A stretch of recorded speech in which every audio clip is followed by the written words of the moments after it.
Hello and good morning, good morning, good morning. How is everybody doing? I am doing well and I hope you are doing well.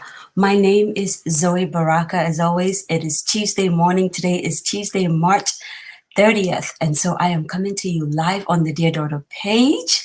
And the show is To My Younger Self. This is a platform where we tell stories about our past that is going to propel us into the future. How is everybody doing? I'm trying to speak some of our local dialects, well, at least where I come from in Ghana. La'awane, ken, we say welcome, kinne. Barka da Zua, that is also welcome in Hausa. Akwaba, that is welcome in Chi. If you are in Nigeria and you are Yoruba, then I would say Kabo. And for those of us in Kenya, Karibu sana. It is so good to see you. Listen, as always, I am unable to see you. Please, please, please go out there, send me a hug, say good morning to me in your local dialect, wherever you are in Africa. Say good morning, good afternoon, good night, depending on what time you're watching this. Say it in your local dialect. I'd like to hear it. I'd like to learn it. This is a tapestry of African storytelling. So welcome, welcome. Thank you for joining me, everybody. Good morning, Abena. It is so good to see you, my dear sister. This amazing, amazing entrepreneur that she is. I cannot wait, as always, to get you on the show. I know you're busy, so I'm trying so hard not to add on to it, but thank you for joining, my dear sister. Today's story is a very interesting one, and I'm going to jump right in. And I don't know if I told you my name is Zoe Baraka, but let me say it again. My name is Zoe Baraka.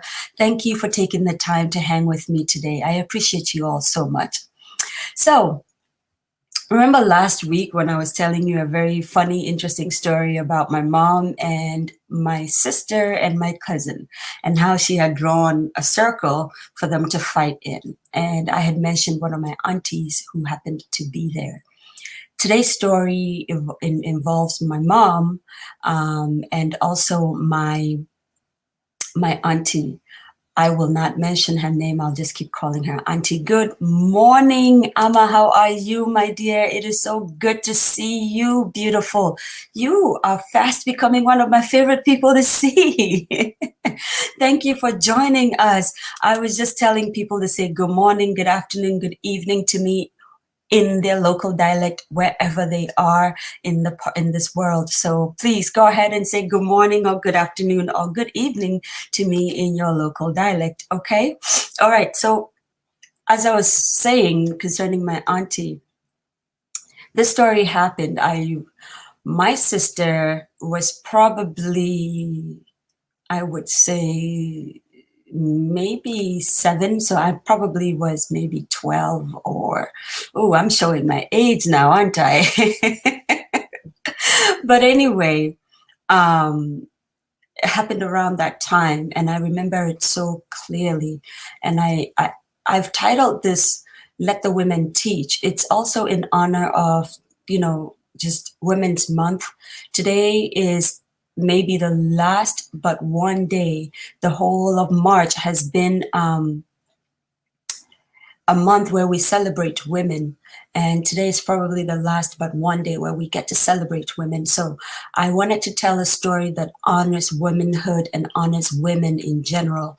So this story is for every woman out there and for every person that is teaching you how to be all you are or all you can be as a woman who is a wife, a mother, an auntie, a cousin, whatever you are in someone's life. I hope there's someone else that is pouring into you and teaching you. So I'm going to jump right into it. Good morning, Martina. It is so good to see you, my dear sister. Good morning, Beverly. How are you? It is so good to see you. Thank you all for joining me. All right. So I remember last week when I was telling you that we kind of lived in some kind of a compound house because my parents had started to build the house and they weren't available or around enough. So then my aunt and my uncle moved in first. So when we got into the house, of course, we weren't, or at least my parents weren't going to say, well, now we're in our house, so you leave, or you leave the master bedroom and all that so we can go in. So my aunt and my uncle, they kind of had decorated the living room and the bedrooms and everything. So they had their own fridge in the living room. It's a very big fridge. And my mom didn't have a fridge at the time because she had just come into that new house. And she was cooking her food, not in the main kitchen, because my aunt had already, started cooking in the kitchen for at least a year before my mom came. So my mom was kind of like cooking on the side. And it was like a little corridor that she had made out a kitchen. And so going back to the fridge, my auntie's fridge broke. And so when her husband was going to work one day, he said to her, I'm going to send somebody to come get the fridge to fix it. Now, let me set it up for you. Here's what my aunt used to do. She is a seamstress and she sewed beautifully. Now, she loved her job so much. She loved it with so much passion that she would wake up in the morning, take care of the kids, get them ready for school and all of that, and not take a shower. She would still be in her nightie. And then I guess suddenly she would remember, oh man, I have to go and keep sewing this thing that I started maybe yesterday or 2 days ago, or however long she'd been working on it. And she had turned, I don't know how many of you know what a veranda is, but we have, I think maybe they would call it maybe a porch here or a balcony. I'm not too sure. But there was a veranda in front of the living room, and my aunt had turned that into her workshop. She was sewing in there. So my aunt would, she would just go and in her nightgown and just keep sewing. So, it's probably like 2 p.m. in the afternoon and she's still in her nightgown. 3, sometimes way late to like 5, when her husband is about to come home, is when she would remember, oh, well, I have to go get a shower or something, That's how it was. And so her husband went to work. My aunt was in her workshop, in her nightgown, sewing. Now, my mom had a thing that she used to do that just blew me away. And I didn't realize what she was doing until I was grown up myself. It didn't matter where my mom was either going or not going. She would wake up early in the morning and take a shower and dress up. And my mom's makeup was always on point, like it wasn't like too much makeup with many colors, but her face was always very bare and glowing and just well made. And she would have on her very nice attire and just sit. She just got dressed, not to go anywhere. She just got dressed. So my mom was already dressed, and she, how we do back home, she's gisting, like they say, no more bon comment. They were just enjoying each other's company, my mom and my aunt, in the veranda as my aunt was working. Then, this man comes into the house because he's here to take the fridge. Now, here's the thing that happened. The man greeted everybody. I remember I was in the veranda too. My sister was somewhere, greeted everybody, and then proceeded to talk to my mom directly and said to her, and I wish I could say this in the local, actually, I will say it in the local dialect. He said to her, oh, madam, me pacho uknu asmamio, asimin befa fridge, And my mom was very confused. What I just said was, the man said to my mom, my mom, madam, I came for the fridge that your husband wants us to look at. And my mom didn't have a fridge, so she was a little confused. And also, my dad wasn't around. So she said, fridge? I don't have a fridge. And my husband has not told me anything about a fridge. She was genuinely concerned and confused. And it took her a minute to remember that the main fridge in the living room that we all shared as a family was broken, and it belonged to my auntie. And so she said to my aunt, oh, mentioned her name, said, oh, your fridge is broken. Then my auntie said, oh yeah, um, yeah, my husband said he was going to send somebody. Now, the man was obviously very embarrassed because he had addressed the wrong woman. And in his mind, he couldn't fathom how my uncle would be married to the woman in the nightgown in the late afternoon, sewing in a veranda. So, with the way my mom was seated, her legs were crossed, very well dressed. She looked like the madame, you know. And so my mom says, "Oh, I'm not the madame. You know, she is the madame." So the man apologized, and very profusely, embarrassed the whole time, went, got the fridge and everything, and left. And when the man left, I remember my auntie saying, "Can you imagine this?" to my mom. How can he think that, you were my husband's wife? And then, of course, my mom did the thing that she normally does. She took time. She says, I don't blame the man. How is it that it's 2 p.m. in the afternoon, or maybe even 3? You're in your nightgown and you have a headscarf around your head and you look like the house girl, you know?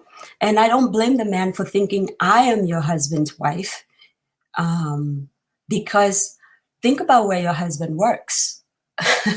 It could have been anyone that came in, because at that time, my uncle, I mean, he's retired now, but he was a big deal. He was a big deal in the education services, and people were coming in and out all the time. My mom said, you cannot do that. When you wake up in the morning, fix your face, fix yourself, get dressed. You're going just to the veranda, but look what just happened. What if it was an envoy of important international people? You would have disgraced your husband to no end. And so my mom started to talk to her and said, this is how you keep your marriage. You always should look beautiful. You always, even if you're not going anywhere, wake up, take a shower, smell nice. And my mom always smelled nice. Smell nice, and just clean up the veranda. This is your workstation. Make it look like a place that your husband would be proud to bring people home to, you know? And so, of course, my aunt complains a bit. Well, he never takes me anywhere. He never brings people home anyway. Why should I bother? Yada, yada, yada. And my mom said, maybe the way you're dressed and the way you carry yourself is the reason why, first of all, he never takes you out. And second of all, he never brings visitors home. And I never really thought anything about it. I was just thinking, well, grown-ups talking, just being grown-ups. Now that I am older, I know for a fact that I will do exactly what my mom has always done, always doing. God rest her soul. And those of you who are married, don't think just because you're married, you can just be there like my aunt was doing. It was costing her way more than she actually even realized, until she started to fix herself and suddenly her husband started to see her again. His face would light up when he saw her dressed up, Now that I am older, I am learning that you don't really have to do much to have a very successful marriage. Of course, you have to pray and all that, to keep it spiritual and all that. As Christian women who are on this platform, I know you understand what I mean. But yeah, fix your face, girl. Get dressed, look nice, be the woman your husband will be proud to bring anyone home to, even if the person is a handyman picking up a fridge. So they're not addressing another woman thinking that woman might be married to your husband. Be nice to your husband. Just exude confidence. You can wear your confidence. You don't have to put on makeup or anything like that. And I remember my mom saying that, because my auntie kept saying, I hate makeup. I don't like makeup. And my mom's thing was, you don't have to have makeup on. Just dress nicely. Even if it's the one dress you have, and you wear it in cycles, wash it, iron it, wear it. She was a seamstress, for God's sake. So she could have, and I know she had a lot of very fancy, nice dresses. She didn't have to go buy. She just needed to sew herself some things. So Yes, she can, you know? So this is the way I want to end Women's Month. If there is any women in your life who you see going the other way, who are not maybe putting in just a little effort to keep their marriages spicy or to make them women that their husbands would be proud of, you be that voice of reason like my mom was for my aunt, because I guarantee you it drastically changed her relationship with her husband, who, you know, my uncle. I guarantee you that. So you be that voice of reason, one of all. One First of all, did I just say one of all? Yes, one of all. And secondly, if you are the person that is my aunt, then today I am being the voice of reason to you. Please, please be a beautiful woman. Be a confident woman. Wear your confidence beautifully and gracefully. Just waking up in the morning, yes, and taking care of the kids does not mean you should look shabby. You know, the reason why your husband probably picked you in the first place was because, or chose you, or met you, or you chose each other in the first place, was that you looked a certain way and he liked that. Why are you not keeping up with it? And then you go around saying he doesn't take you out, or doesn't bring people home to see you, or doesn't introduce you to his friends. I guess today I want to say, do your part. You know, just look like the beautiful woman that you are. Let's mark our womanhood with who we are. And just to put it out there for those people who are feminist and want to say, I want to do what I want to do, and I don't want to do it because of my husband. Sure, don't do it for your husband if you don't want to, but do it for yourself. I guarantee you, you'll feel good. When you walk past the mirror and you look at yourself in the mirror, you'll say, I look good today. You know, that is something for every woman to be proud of. And that's what I wanted to share with you today. Let the old women teach. Indeed, yesterday I got a call, a very beautiful call from I wouldn't call her older. She's just a little older than I am. And, you know, she called just to check up on me and some things that I had posted on a particular platform that I was experiencing with family. She just called to check on me, but she talked to me like my mom would have talked to my auntie, just so encouraging and just so uplifting. And I felt like I owned the whole world when she talked to me. My advice to all women out there, let's be each other's keeper. Let's teach, let the women teach each other how to be our full potential, the women God made us to be. And that is the end of the story. Don't be the woman that someone comes into your house and does not recognize you as the woman of the house. Don't be like that. Okay? All right. I hope that this story helped you like it helped me. And I just wanted to say real quick, I know that this woman would not want me to mention her name. So you know who you are. I thoroughly enjoyed talking to you yesterday. I appreciate you so much.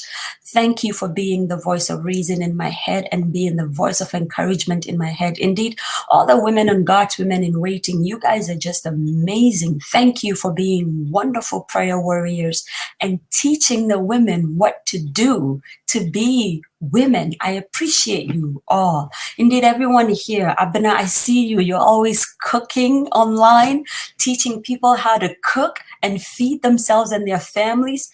Thank you for doing that. Beverly, thank you for just always coming on here and encouraging me. Izzy, yes, you too, all the way from Kenya. Karibu. Karibu sana, my dear. Martina, I'm not sure where you're from. I want to say maybe Nigeria, but Cabo, and thank you for all of you just being wonderful women. This is how I want to end Women's Month. Teach each other. Please teach each other. Okay? As always, I wanted to say thank you to my line producers. Indeed, Elsie is a little busy today, but I wanted to say I love you, and I'm sending you hugs, Sister Elsie. Thank you, thank you. Sedinama Vevo, thank you. I know you're a little busy today, but thank you for all of the hard work you do behind the scenes. Yidana Hamid Kobigbila, oh my good God. He is the line producer of all line producers. I thank you, my brother. I thank you, my uncle. He's my uncle and brother. Don't ask me why, but I thank you for all of the hard work, the calls, the emails, everything you guys are doing. I appreciate it. Just so you know, we're working on a few projects. We're working on Africa 360. What this means is we're looking for storytellers from all across Africa. So here's my call to action. Are you a storyteller? Do you have a wonderful story, a life-changing, defining moment story you want to share? Where in Africa do you live?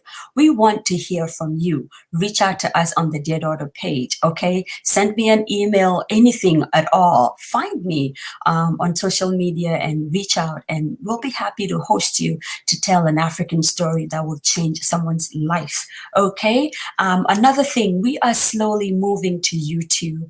So please find us on the YouTube channel. It is To My Younger Self on YouTube. Just look for us. You won't miss it. We look so different that you will know this is our channel. Find us and yes, indeed, follow us, subscribe like they always say. Let us build a community village of storytellers and griots of Africa so we can teach our children oral tradition and oral storytelling. It is so important.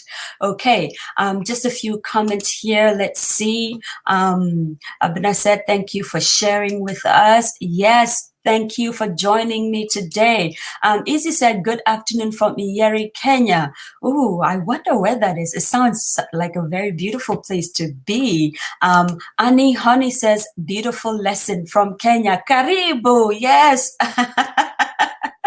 Francisca Adi says, hello from Maryland, my dear Akwaba. Thank you for joining me. I truly appreciate all of you. Thank you for joining me today. It has been a wonderful time just hanging with you. Once again, my name is Zoe Baraka, and I am signing off To My Younger Self. Have a wonderful time. Please remember, teach the women, okay? Let's teach each other. I love you from the bottom of my heart. Enjoy your day. Bye-bye.